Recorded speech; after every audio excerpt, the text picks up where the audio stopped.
ਵੱਲੋਂ ਇੱਕ ਵੱਡਾ ਫੈਸਲਾ ਲੈ ਲਿਆ ਗਿਆ ਹੈ। ਕਿਸਾਨੀ ਅੰਦੋਲਨ ਦੇ ਉੱਪਰ ਵਿਕਟਰੀ ਦਾ ਨਿਸ਼ਾਨ ਲੈ ਕੇ ਏਪੀ ਸਿੰਘ ਬਾਹਰ ਆਏ ਨੇ। ਸਰ, ਵਿਕਟਰੀ ਦਾ ਨਿਸ਼ਾਨ ਦਿਖਾ ਰਹੇ ਹੋ ਤੁਸੀਂ, ਤਾਂ ਅੱਜ ਵੱਡਾ फैसला होया है। ये फैसला किवें देखते हो? किसानों के पक्ष दे विच है? नहीं, किसानों के पक्ष के लिए है, सरकार के खिलाफ है। जब सरकार की कल झाड़ लग रही थी और आज भी झाड़ लगी और अटॉर्नी जनरल फेल हो गए, असफल हो गए। हम लोगों की जीत है, हमारी याचिकाओं की जीत है। जो हम कल तक कह रहे थे, आज तक कह रहे थे कि अनकॉन्स्टिट्यूशनल है और गलत है, आर्बिट्रेटरी है, कानून, तीनों कानून गलत हैं। तो भारत सरकार में पहली बार ऐसा हुआ ना, सुप्रीम कोर्ट में रोक लगा के उन कानूनों पर, तीनों पर रोक लगा दी गई, पूरी तरह से लागू नहीं होंगे। और कमेटी गठित की गई है, वो कमेटी में लोग शामिल होंगे। और मैंने अनुरोध किया, जितने किसान संगठन हैं देश भर के, गुवाहाटी से चौपाटी, कन्याकुमारी से कश्मीर तक, जितने किसान संगठन हैं, सभी संगठन उस कमेटी में अपनी बात रखें, शामिल हों, उसके सदस्य हों और उसमें से आगे प्रोसीड करें। चीज क्लीयर कर दिओ, क्योंकि पंजाब दे विच जिन्ने बैठे किसान है तुहानू सुन रहे ने, देख रहे ने, पूर्ण तौर दे उपर रोक लग गई है इन्हां कानूनां दे उत्ते? हाँ, कानूनों पर लागू होने पर रोक लगा गई है। कुछ भी, कोई सरकार, कहीं की सरकार, केंद्र सरकार, राज्य सरकार, ये अगर कानून लागू करेगी तो हम उसके खिलाफ कंटेम्प्ट ऑफ कोर्ट का मुकदमा लगाएंगे। अंदर गल हुई कि इस अंदोलन दे विच चीफ ਜਿਹੜੇ ਨੇ सिख फॉर जस्टिस दे भी बंदे वड़ गए ने, वो गलत कर रहे ने। इस चीज तो सुप्रीम कोर्ट मैंने कहा इस देश के किसान से बड़ा कोई देशभक्त नहीं है। किसानों के आंदोलन को शाहीन बाग से तुलना मत कीजिए। किसानों का आंदोलन है।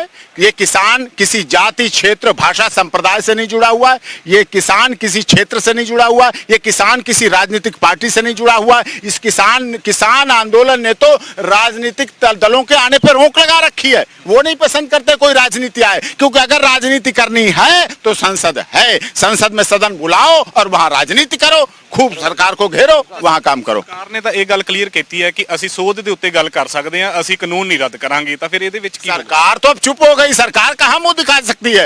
उनके कानून थे, उन्हीं के कानूनों पर तो रोक लगाई है ना सुप्रीम कोर्ट ने। देश की सबसे बड़ी अदालत ने उन कानूनों पर रोक लगा दी है। अब ये लागू नहीं होंगे। अब आगे डिसाइड होगा कि ये क्या है, गलत क्यों बनाए गए, इन्हें वापस लेना पड़ेगा। अब का सरकार को ये कानून वापस लेने ही पड़ेंगे। कमेटी कितने मेंबरों की बनाई गई है? अभी बहुत मेंबर हैं, बहुत उसमें मेंबर आएंगे। मैं तो कहता हूं जो भी किसान संगठन जितने, उनके अध्यक्ष और उनके वकीलों को रखा जाए। और किसान कहते कि ਅਸੀਂ ਕਮੇਟੀ ਦੇ ਵਿੱਚ ਐਂਟਰ ਨਹੀਂ ਹੋਵਾਂਗੇ, ਅਸੀਂ ਦਾਖਲ ਨਹੀਂ ਹੋਵਾਂਗੇ, ਨਾ ਤਾਂ ਅਸੀਂ ਉਹਦੇ ਵਿੱਚ ਕੋਈ ਗੱਲ ਕਰਾਂਗੇ। किसान ਤਾਂ ਮਨਾ ਕਰ ਰਹੇ, ਅਸੀਂ ਨਹੀਂ ਕਹਿੰਦੇ कमेटी ਦੇ ਵਿੱਚ। कोई बात नहीं, अभी कमेटी आने दीजिए, कमेटी उनके पास जाएगी। कमेटी क्यों नहीं जाएगी? हम तो कहते हैं मोदी जी को भी जाना चाहिए और कमेटी को भी जाना चाहिए। उनकी बात सुनी। कमेटी हमारे लिए है, हमारे देश की कमेटी है, किसानों के लिए कमेटी है। देखिए, आप किसान को भरोसे में लीजिए, चाहे कमेटी हो, चाहे सुप्रीम कोर्ट हो, चाहे भारत सरकार हो। आपको इस देश के किसानों को भरोसे में लेना पड़ेगा।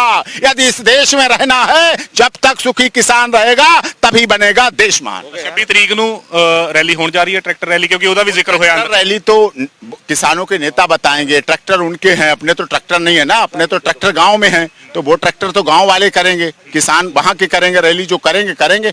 लेकिन हम चाहते हैं 26 जनवरी रिपब्लिक डे सभी का त्योहार है और देशवासियों का त्योहार है। सब लोग इसे खूब अच्छी तरह मनाएं। सुनवाई दौरान चर्चा हुई है 26 जनवरी की, तो सुप्रीम कोर्ट का की कहना सीगा ਉਹਦੇ ਉੱਤੇ? सुप्रीम कोर्ट कहना कॉन्स्टिट्यूशनल डे सभी को मनाना चाहिए और लॉ एंड ऑर्डर मेंटेन करने का काम राज्य सरकारों का है।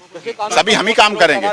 धन्यवाद। सो ਇਹ ਨੇ ਸੁਪਰੀਮ ਕੋਰਟ ਦੇ ਵਕੀਲ ਏਪੀ ਸਿੰਘ, ਜਿਨ੍ਹਾਂ ਨੇ ਕਲੀਅਰ ਤੌਰ ਦੇ ਉੱਪਰ ਕਹਿ ਦਿੱਤਾ ਕਿ ਕਾਨੂੰਨਾਂ ਦੇ ਉੱਪਰ ਰੋਕ ਲੱਗ ਗਈ ਹੈ ਅਤੇ ਇੱਕ ਕਮੇਟੀ ਦਾ ਗਠਨ ਕੀਤਾ ਗਿਆ ਹੈ, ਕਮੇਟੀ ਬਣਾਈ ਗਈ ਹੈ। ਤੇ ਕਮੇਟੀ ਦੇ ਵਿੱਚ ਹੁਣ ਦੇਖਦੇ ਹਾਂ ਕਿ ਕੌਣ ਹੈ, ਕਿਉਂਕਿ ਇਸ ਦੇ ਵਿੱਚ ਸਰਕਾਰ ਦੇ ਵੀ ਨੁਮਾਇੰਦੇ ਹੋ ਸਕਦੇ ਨੇ, ਇਸ ਦੇ ਵਿੱਚ ਐਗਰੀਕਲਚਰ ਐਕਸਪਰਟ ਵੀ ਹੋ ਸਕਦੇ ਨੇ, ਇਹਦੇ ਵਿੱਚ ਕਿਸਾਨ ਹੋ ਸਕਦੇ ਨੇ।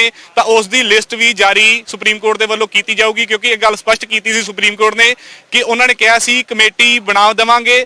ਇਹ ਸੁਪਰੀਮ ਕੋਰਟ ਦਾ ਕੰਮ ਹੈ ਕਿ ਕਮੇਟੀ ਦੇ ਵਿੱਚ ਕੌਣ ਹੋਵੇਗਾ। ਵੱਡੀ ਖਬਰ ਇਸ ਵੇਲੇ ਦੀ ਇਹ ਹੈ ਕਿ ਕਾਨੂੰਨਾਂ ਦੇ ਉੱਪਰ ਰੋਕ ਲੱਗ ਗਈ ਹੈ। ਕੈਮਰਾਮੈਨ ਮਨੀਸ਼ ਦੇ ਨਾਲ ਮਨਦੀਪ ਸਿੰਘ।